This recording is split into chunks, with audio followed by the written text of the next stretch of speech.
नमस्कार, मैं हूं डॉक्टर जगन्नाथ दीक्षित और आप देख रहे हैं doctor Dixit lifestyle YouTube channel. दोस्तों, वीडियोस के नीचे बहुत सारे लोग सवाल पूछते हैं और मेरी कोशिश होती है कि हर सवाल का जवाब मैं आपको दूं, ताकि जो लोग लाइफस्टाइल फॉलो करना चाहते हैं लेकिन किसी सवाल के कारण या उनके दिमाग में कोई क्वेश्चन है, उसके कारण वो उसको कर नहीं पाते हैं, तो उनको इससे जरूर लाभ होगा। और मैं आप सभी से अपील करूंगा कि जब आप कोई भी वीडियो देखते हैं तो जरूर सवाल पूछिए। अगर आपको कुछ चीज समझ में नहीं आई तो जरूर हमको पूछिए। हम कोशिश करेंगे कि आपके हर सवाल का जवाब आपको मिले। तो आज का जो पहला सवाल है वो माझी कविता इन्होंने पूछा है कि डॉक्टर्स लोग हमारी डायबिटिक की जो कंडीशन है वो ब्लड शुगर के माध्यम से डिसाइड करते हैं, लेकिन आपका जो तरीका है वो आप HbA1c पे फोकस करते हो, तो इसके बारे में बताइए। तो बहुत सिंपल सी बात है कि ब्लड शुगर जो होता है, अगर आपने सुबह का ब्लड शुगर देखा तो वो क्या दिखाता है आपको कि पिछले 24 घंटे में जो आपने खाया है उसका रिफ्लेक्शन होता है वो ब्लड शुगर। तो 24 घंटे का ही आपको उससे से अंदाजा आएगा। मतलब आप सोचो कि अगर आपने कल आधा किलो गुलाब जामुन खाया तो अगले दिन आपका शुगर, अगर आप डायबिटिक हो तो बढ़ने वाला है। और लेकिन अगर कल आपने बहुत कम खाया, एक्सरसाइज भी किया, तो क्या होगा, आपका फास्टिंग ब्लड शुगर कम होगा या नॉर्मल आएगा। इसलिए, और डायबिटीज ये बीमारी ऐसी है कि वो एक दिन की नहीं है ना, तो आपका शुगर कंट्रोल किस प्रकार से है ये एक दिन की ब्लड शुगर से पता करना गलत बात है। तो HbA1c क्या होता है, जिसको कहते हैं ग्लाइकोसाइलेटेड हीमोग्लोबिन। हमारे खून में जो रेड ब्लड सेल होती है उसमें हीमोग्लोबिन नाम का पदार्थ होता है, और उसमें जितना वो रेड ब्लड सेल जिंदा रहती है वो पूरे शरीर में उसका संचार होते रहता है।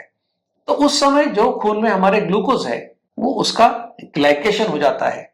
वो जैसे हम कहेंगे कि जैसा स्पंज है, स्पंज को हमने पानी में घुमाया तो क्या होता है, पानी स्पंज के अंदर चला जाता है। उसी तरह से ये ग्लूकोज जो है वो हीमोग्लोबिन के अंदर चली जाती है। तो जितनी ज्यादा ग्लूकोज उतनी ज्यादा ग्लूकोज उसमें आ जाती है।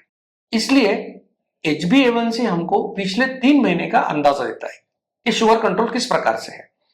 5.6 तक नॉर्मल होता है, 5.7 टू 6.4 प्री डायबिटीज होता है, 6.5 या उसके ऊपर डायबिटीज होता है।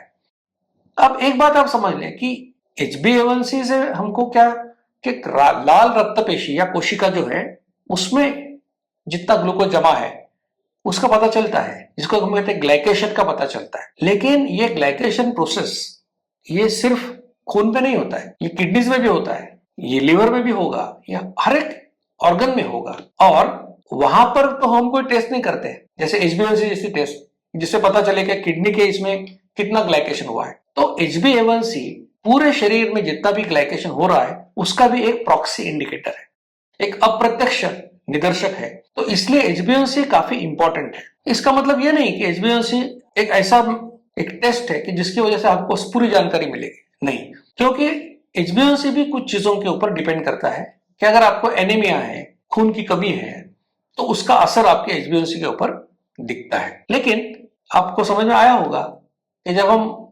डायबिटीज के पेशेंट का प्रोग्नोसिस देखते हैं कि उसने कितना प्रोग्रेस किया है या इसका शुगर कंट्रोल कैसा है, तो 3 महीने का एवरेज ब्लड ग्लूकोज ये ज्यादा स्टर्डी इंडिकेटर है ये बताने का कि ब्लड शुगर कंट्रोल कितना हुआ है। नरेश पवार ने पूछा है कि रात का खाना खाने के बाद कितने घंटे के बाद हमको फास्टिंग इंसुलिन टेस्ट करना चाहिए।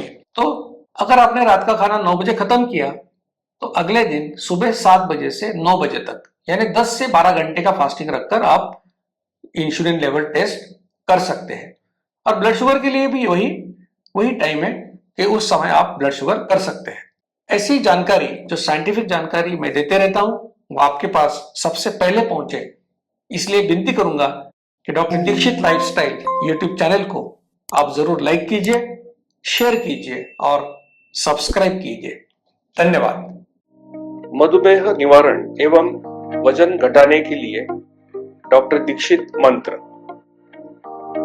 दिन में केवल 2 बार भोजन करें, जहां तक संभव हो निश्चित समय पर करें। प्रत्येक भोजन 55 मिनट के भीतर समाप्त करें। भोजन से कार्बोहाइड्रेट की मात्रा कम करें। प्रोटीन और फाइबर बढ़ाएं।